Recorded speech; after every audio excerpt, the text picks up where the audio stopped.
Well, the craft that I did with the kids today was so stinking cute that I wanted to make one for myself. So I want to have kind of like a sample for next time if I ever do it again. And it's cool because, and I'm just going to get started, just kind of get going on it so I don't waste time talking about it and making you wait on that. But it was all made of recycled materials for the most part, you know, aside from pipe cleaners. You can't really recycle those, but starting with a can as a base, and at the end the craft looks like a little pot of mushrooms, you know, like something out of a fairy tale book. The idea was they were going to do red mushrooms, which are made out of the little ends of the egg carton. So I cut those and kind of rounded them off, and I'll talk about that later. But you know, the idea was to paint the mushrooms red and then do white spots on them so they look really cool and bright. Some did, some did not, but that was okay. They kind of did their own colors. I said as long as you stick to one color for all the mushrooms and then do your spots in another color, you kind of get the idea of what it's supposed to be. Well, I'm just doing mine. I let them paint whatever color they wanted on the tin can, but I want mine to sort of look very natural, like something you would find, you know, in a little fairy garden or something that could be in a forest, in a storybook. So I'm painting the whole thing black, and then I'm going to use a big brush like this to go over with some other colors like the yellow and the green, and this is a really dark brown here, the umber. I pulled out the good colors because they're really thick. The better the brand, the more expensive the paint is, the thicker it usually is, and then we're talking with acrylics. So I just wanted to kind of get the color on there nice and dark so that you could see it and you didn't see any of the can showing through. So I do this one coat, and that's pretty good because it's such a dark color, covered pretty well. Notice the way I do my brush strokes. I'm kind of going in one direction. I'm going with, I'll kind of slow down for a second so you can kind of see I'm going back and forth.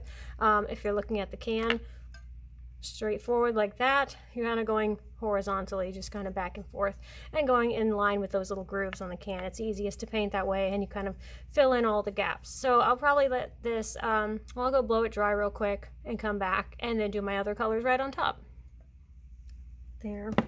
And I thought this whole thing, after kind of spouncing on with a big scruffy brush, some of this, I've got all three colors in one little spot here. I've got brown, yellow, and green of the Grumbacher. I like using those. You know, I'm going to do something like this because I need the color to sort of have a little dimension. So after spouncing some of this on there and letting it dry, I thought it might look, and don't mess with it too much, just however it comes out when you stamp it on there, that's how I'm going to leave it, because I don't want to mess with it too much or the colors will blend and I won't see the highlight, I won't see the yellow in there.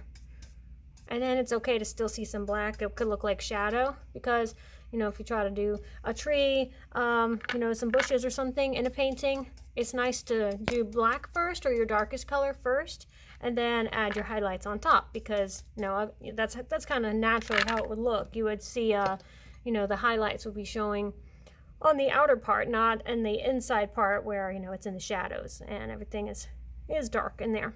So I pulled out some of these little pebbles too, these little mini river rocks. They're just real cute. I keep them in a jar, but I might even hot glue some of those on there, maybe here and there when I'm done, and see what kind of little silk leaves that I have, because you buy those little silk flowers, they're just the little stems that you can buy at the store, and they come with leaves, and you don't always use the leaves. Sometimes you pull off the flower and use that for its own craft, but then the leaf part gets thrown away.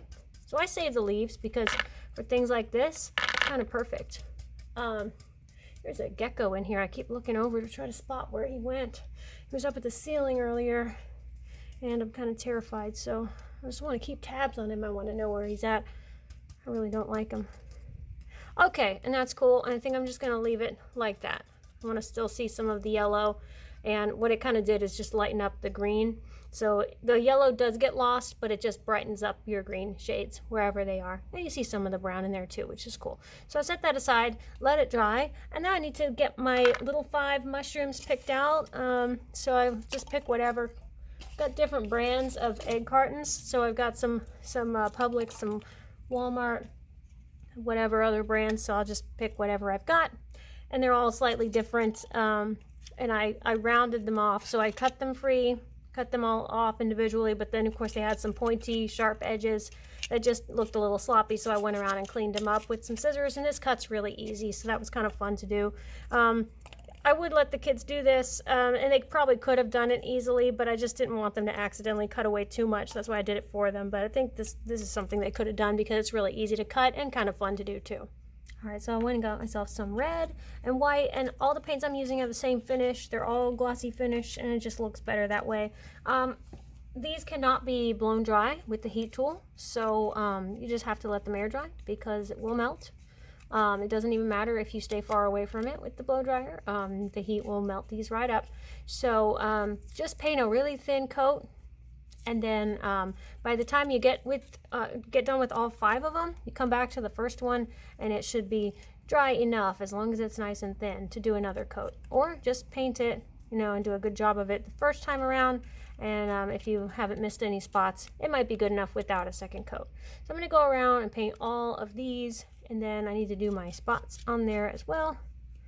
That's pretty good, but now I've got some paper here that I can set them on so that they can dry. Watch your fingerprints, because, touch it, you'll leave a little spot that you'll see the color underneath it. Kind of freaked out because I don't know where that gecko went. Last time I saw him, he was on the ceiling, and I don't want him to fall on my head. And he wasn't moving too fast, so I don't know how he got away. Oh boy. All right, let's let these dry, finish them all up, and then we'll do our nice big white spots on these so they look like little kind of cartoony mushrooms when they're all done. All right, now while these the second coat on these are drying, I'm gonna go, and I picked out a few things here, some little miniature silk flowers and leaves, and this is something off of a little Christmas bush that has some little pine cones or something, but I just chopped a little sprig off there. And this is something really cool. I don't know what it's from, but it looks kind of, I don't know, like an aquatic plant or something like you see in an aquarium. And it's just it's for some, something to brighten it up, some little flowers in there. So I'm just going to sort of gather them up in a little bunch and hot glue them on there. And I picked out some rocks also, and I'll figure out what to do with those. Okay, just lay it in there. These are really lightweight flowers, so it doesn't take a whole lot to get them to stick on there. And see how the can has that shiny finish, since most of the paint was glossy or semi-gloss, so it gives it a nice look on there, so it doesn't look so, as one kid put it today, chalky. She says my paint looks like chalk. Well, what she meant was it is very matte, so kind of saw that on there, and some varnish could fix that up pretty easily. All right, just lay this one in there. I think that one's pretty cool. Kind of try to hide your glue, and somewhere in there stick the flower in there. Pretty cool. Okay, and I don't know, maybe I'll put some rocks around the base of it, somewhere down here on the bottom. Probably just put a little line of glue and get that going right there, just enough for a few rocks. And I don't want to put too much because my glue will dry before I get to it. There we go. Now, Dollar Store has these big blocks of this foam, floral foam, the crunchy kind. And I just bought one little cube of it, and I cut it into 6 pieces, or I think it was 6 or 8 pieces.